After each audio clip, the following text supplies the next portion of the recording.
Hey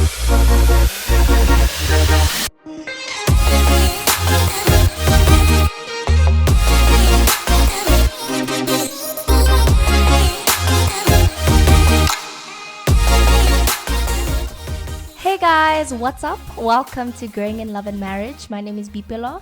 And I'm Sipo. And today we'll be talking about love languages. But before we do that, Sipo has his cool comments section that he came up with.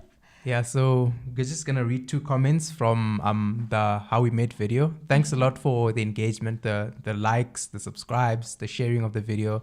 We really appreciate it, and the feedback as well that you give to us. Mm-hmm. So the first comment is from Laurentia. She says, what a beautiful love story. And the smiles in this video are so contagious. So thanks a lot for the compliment. And then the second comment is from Arehone. She says, this is a beautiful love story. I actually watched that financial wellness video last year. So I hope that you saw that. Don't lie. I already know where this is going. Yeah. I was not into him at the time. I am now, but I was not at the time. Okay. Okay, let's agree to disagree. Okay, cool. So what are love languages?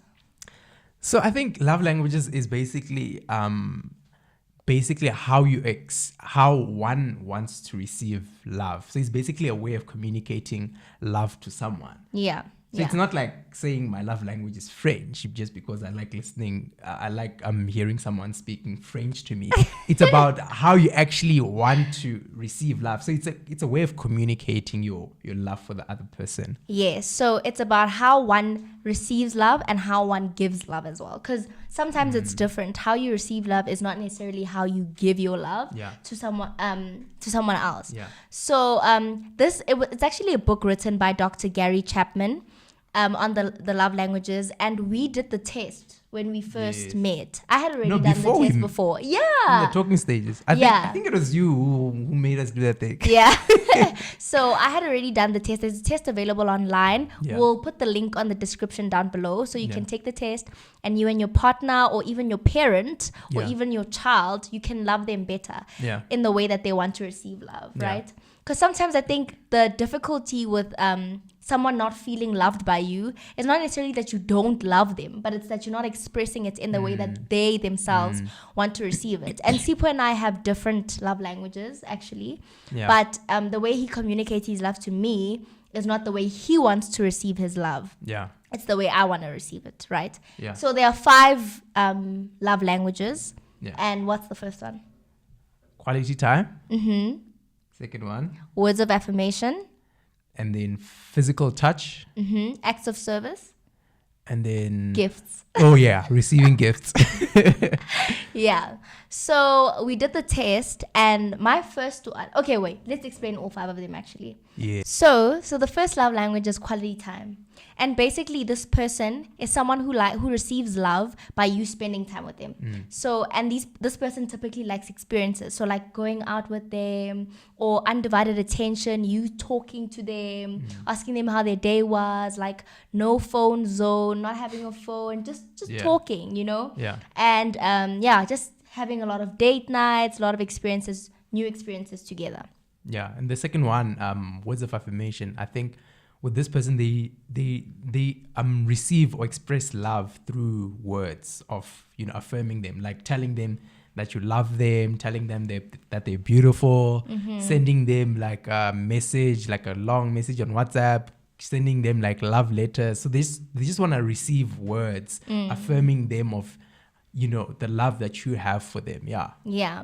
And then the third one is receiving gifts. So this person receives love by you. And it's not even about the monetary value of the gift. It's by you giving them gifts. It's about you thinking of them. So you going to the mall, thinking of them, buying them something. It can even be a chocolate or whatever it is that the person has been talking about, saying they like the shoe or whatever. So they receive love by you thinking of them, buying them something, and giving it to them. Yeah, and then the fourth one would be physical touch. So these people receive and give love through just the act of touching them, like giving them a hug when you're walking, holding hands, like putting your hand on the shoulder, like just that thought of, I want to be touched and I want to touch you. Yeah. And then the last one, I feel like we jumbled them up between like the first time and the second time, but it's fine, is acts of service.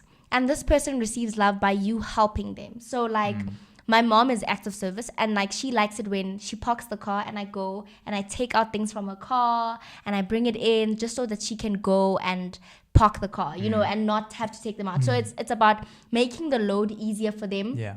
By helping them do something, helping them with a project, cooking for them, bringing them food, whatever it is, like you just extending a helping hand. If they're doing something at work and it's stressing them out, you bringing them food. Yeah. Then in that way, it's not necessarily a gift, but it's an act of service, because you even massaging their feet, you know what I'm saying, after a long day. So just helping them in those little things. Yeah. So what's yours? I was about to ask you. Sorry, no, I'm asking you first. Okay, so I took from the 1 test. to 5, from the top to one the bottom. to the bottom. Okay, well, according to the test, I feel like also love languages change, right? Like as you evolve as a person, you start liking different things, and even as your relationship grows, you start preferring different things. But my top two, because it's about your primary and your secondary love language. So the top two ways that I receive love are quality time and words of affirmation. Okay. So I like it when Sipo, I remember there was a time when he opened the door and I was like, are you not going to tell me that I look pretty? Like, like you have to compliment me, send me like texts of telling me how much you appreciate me, like doing all those things. And then also like spending time with me. For me, I love spontaneity, new experiences, like not just doing the same thing. And even recently I was like, I feel like we just need some spice. Like we just need to like spontaneously do something. And yesterday we went for ice cream spontaneously, which was really nice. So I'm quality time. And also when I'm talking to Sipo and he seems to be like his attention is on something else, I'm just like, bro, your happiness is sitting right next to you. So even when I'm driving, eh? Yeah, even when he's driving, oh my gosh, we actually talk about this a lot. Like he'll be like, I'm concentrating on the road, I don't want you to die. Yeah, and I'm like, we almost died today actually, so so you must be thankful for that. And I'm literally like, I'm saying something important and you are not listening to me. So yeah, definitely quality time and definitely words of affirmation. Wait, before I ask yours, do you think that like how we grew up influences it? Because I feel like me being an only child, like makes me want that quality time because I was the center of attention type of thing. Yeah, I think it does influence you in sort of like a way because I'm gonna explain using mine. Okay. Like my first one is like words of affirmation. And I think it's because I was born in a family where like it's like you have to study, pass and do well, be top of the class and stuff. So I think that sense of me always wanting to be like, oh, congratulations, you did well. I think it came, it planted a seed for me, like as an expectation for in my other relationships. And I think for you being an only child, I wasn't an only child, so Still not. Yeah, still not. Because you said wasn't. Yeah, so you are an only child. From my mom's side. Yes, so you probably got a lot of attention. But with us, it's just three guys. Like guys just do their own thing. So quality time has never been like a big thing for me. And, my parents were both teachers. They come back home early. So we always... The quality time, it was never a thing that we, seeked. So I think it didn't like plant a seed. But I don't know how that would play out with the other love languages like physical touch and stuff. Because my other one is like acts of service. Mm-hmm. But my dad did a lot in terms of driving us around and stuff when we were still young. So I think that sort of planted a seed as well for us.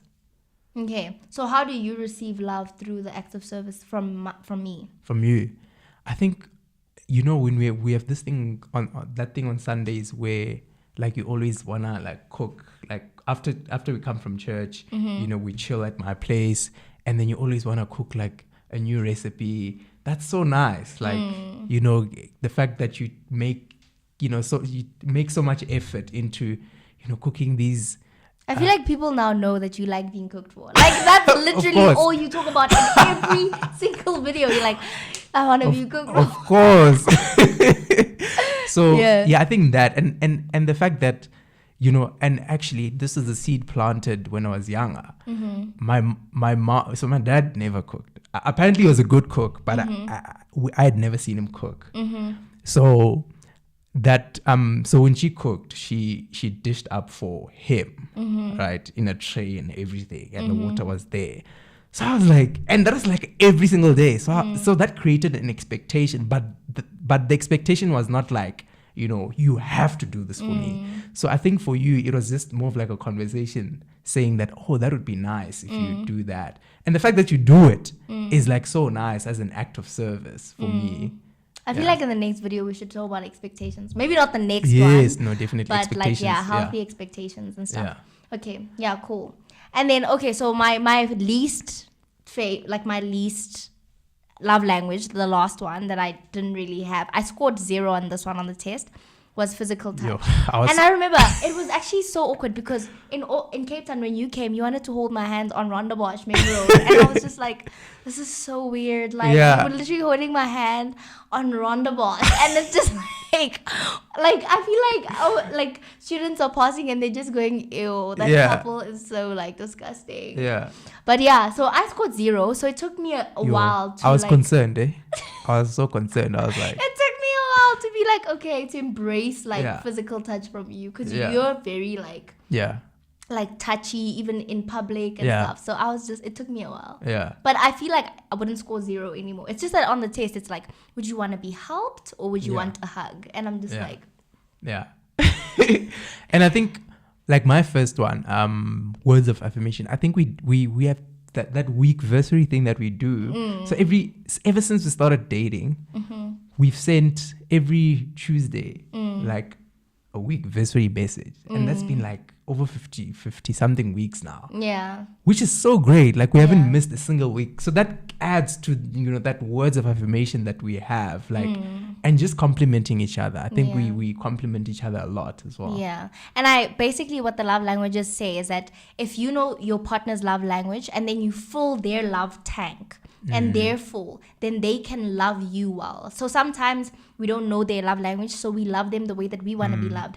And their love tank is so full, and it creates kind of a toxic cycle of you guys not loving one another well. So what basically our intention for making this video is to raise awareness about love languages so that people can love one another well. Yeah. And so you can fill your partner's love tank, know it, fill it, and then we create a whole cycle of overwhelming, overflowing, abundant love. Yeah, and I think also like it's important because a person can say, but I cook for him, but I clean for him, and I do all sorts of, like, I drive her around, I do all sorts of things.